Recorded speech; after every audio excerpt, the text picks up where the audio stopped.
Este é um vídeo que muitas pessoas pediram para eu fazer, para falar sobre esse tema. E aí eu aproveito esse vídeo para falar de pelo menos 6 questões raciais que a gente precisa entender, que a gente precisa dominar. E aí a gente já vai nessa primeira questão, que é o reducionismo das questões. Muitas vezes, por preguiça, por falta de entendimento, as pessoas querem uma resposta pronta. E aí elas pegam o primeiro vídeo que aparece e já definem aquilo como certo, sem questionar, sem pensar sobre essas questões. O que a palavra negro significa para as pessoas brasileiras? É este questionamento que precisa ser feito. E aí a gente já entra na segunda questão sobre o racismo que eu quero abordar nesse vídeo, que é falta as pessoas pararem de preguiça e estudarem sobre o assunto. E entender o quanto que o movimento negro no Brasil, e não é à toa que ele se chama movimento negro, fez de lutas para que nós tivéssemos uma identidade racial aqui dentro deste país. Um país que sempre quis nos aniquilar, então era preciso uma luta muito grande em torno de um significado, de um povo, né, para que a gente pudesse lutar pela mesma causa. E aí o movimento negro cunhou a palavra negro como um símbolo, né, uma palavra de resistência, de união, de povo. E a gente não pode simplesmente pegar essa palavra e jogar no lixo. Se nós estudássemos essas questões na escola, por exemplo, esse tipo de confusão não surgiria. Então as pessoas precisam estudar o racismo brasileiro.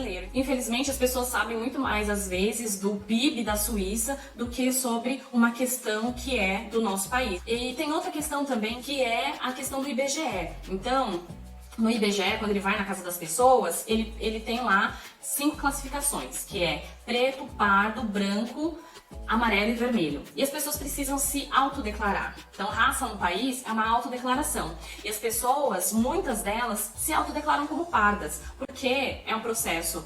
O processo racista nesse país faz com que muitas pessoas não consigam ainda se assumir enquanto pretas, né, para poder dizer ao IBGE. E para o IBGE, a junção de pretos e pardos é o que nós chamamos de negro. Então, quando a gente simplesmente apaga uma palavra, a gente está apagando boa parte das pessoas que formam esse grupo de pessoas dentro do país.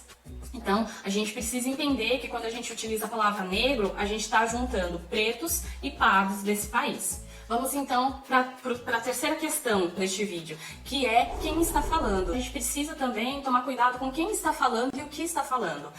A internet deu a possibilidade de muitas pessoas falarem, e eu acho ótimo isso, dar espaço para as pessoas falarem. Mas a gente tem que separar quando as pessoas estão falando a partir da experiência própria, o que é muito rico e muito importante, e quando as pessoas estão dando dados científicos. Eu fiz desde a graduação, fiz especialização, fiz mestrado, tudo com foco nas questões raciais. Venho estudando então desde lá de 2005 as questões raciais. Ao longo da minha trajetória eu venho construindo e adquirindo conhecimentos, estudos para falar essas questões para você. Então é ótimo que as pessoas estejam falando sobre a questão racial, mas a gente precisa entender se essas pessoas estão, a pessoa a quem você está ouvindo está falando apenas de uma experiência particular da vida dela, ou se ela está trazendo um conhecimento baseado em pesquisas, em estudos.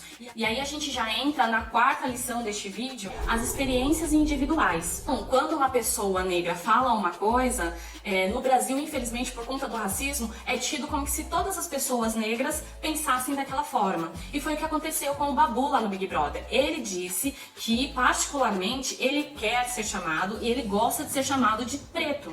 E tudo bem, ele é um indivíduo, ele pode, né, como eu disse no início, a raça é uma autodeclaração, mas o racismo, ele faz com que a gente não crie individualização para as pessoas. O que é isso? A gente toma uma pessoa como exemplo de todas. E quando a gente coloca todo mundo no mesmo balaio e não individualiza as pessoas, a gente está tirando a humanidade daquela pessoa, a oportunidade daquela pessoa de ser diferente de todas as outras. E aí a gente vai para a quinta questão desse vídeo, que é sobre a conotação racista. Então, independentemente de que palavra a pessoa use, negro ou preto, se ela quiser ser racista ao utilizar essas palavras, ela vai ser.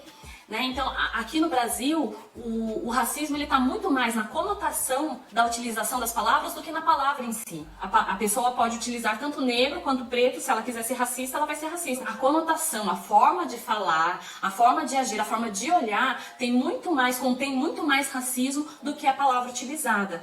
E aí a gente entra na sexta lição desse vídeo, que é sobre o reducionismo das questões. Dentro das discussões do antirracismo, do racismo, ela é um tema tão pequenininho dentro de toda a questão do racismo que faz com que a gente perca o foco no que é importante. E aí a gente pega uma questão e coloca ela no centro e parece que não consegue olhar para todo o entorno, que é o racismo, que faz com que as pessoas morram, né, com que as vidas negras e pretas não tenham valor. Definir se é preto ou se é negro não vai mudar o racismo no Brasil. O que vai mudar de fato o racismo no Brasil é quando a gente começar a entender que ele existe e começar a batalhar para acabar com o racismo. Eu, por exemplo, não me importa se me chamem de preta ou de negra, desde que não seja com uma conotação racista, mas eu me ofendo quando as pessoas me chamam de morena, por exemplo, porque elas estão querendo negar a minha negritude.